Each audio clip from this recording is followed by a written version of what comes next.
गोड़ लगातानी हम रामेश्वर रुद्रपुरी, खबर रुद्रपुर से।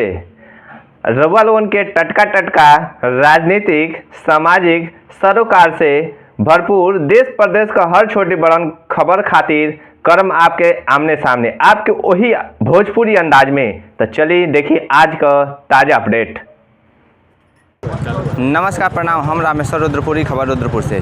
रउआ लोगन के बता दी कि कल से सावन मास का पावन महीना चालू हो रहा बा और ये दुग्धेश्वर नाथ के पावन भूमि पर बहुत सारे लोग दूर दूर दराज से जल लेके आई, भगवान भोलेनाथ की चढ़ाई और अपन मनोकामना पूर्ण करी। रउआ लोगन को बता दी कि जगह व्यवस्था देखे खातिर नगर पंचायत के तरफ से बहुत सारी व्यवस्था कल गई बा और अपने कैमरामैन से भी चाहम कि वो व्यवस्था की दिखावल जाए कि जगह व्यवस्था का कल गई बा। यह नगर पंचायत के तरफ से जौन टूटल रोड रहा ओके रोलर के द्वारा पिच के कौनो भक्तन के पैरे में कंकड़ नगड़े जौने खातिर एक बढ़िया से पिच कल गई और सभासद के साथे साथे नगर पंचायत के प्रतिनिधि छठेलाल निगम जी के द्वारा पूरा सही तरीके से अपने देख रेख में ओके पिचिंग का कार्य करावल गई और नगर पंचायत के तरफ से भी बहुत सारा इंतजाम कल गई बा। ओकरे खातिर हम चली मिली अपने नगर पंचायत के प्रतिनिधि छठेलाल निगम जी से और उन्हें पूछे कि का व्यवस्था कल गई बा सावन के पावन महीना में। सावन माह का आगाज हो रहा है, क्या तैयारी है?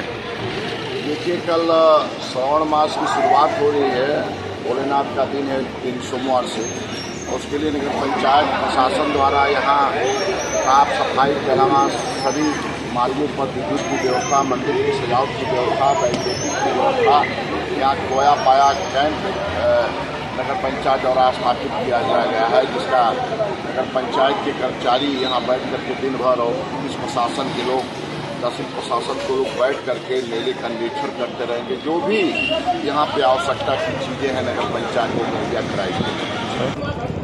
रउआ लोगन के दिखावल चाहे हम अपने कैमरामैन से कहूँ कि देखिए एजा जौन बैरिकेटिंग भइल बा, एक तरफ से महिला खातिर और एक तरफ से पुरुष लोगन के जाए खातिर व्यवस्था कइल बा। जौन मंदिर के मुख्य गेट से न होकर के मंदिर के बगल वाले गेट से एंट्री हुई और मुख्य गेट से सबका निकासी कल गई। हम अपने कैमरा से कम की चली आगे और अपने बैरिकेटिंग की दिखा जाए कि व्यवस्था कैसे कैसे कल गई बा।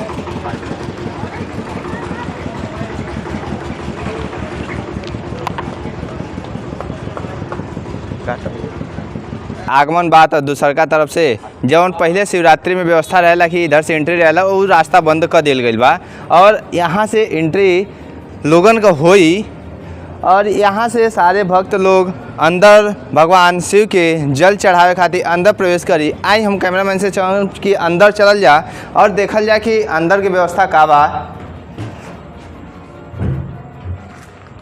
यहाँ भी देखिए बैरिकेटिंग की व्यवस्था बा कि इधर से कोनो भी श्रद्धालु लोग अंदर ना आई।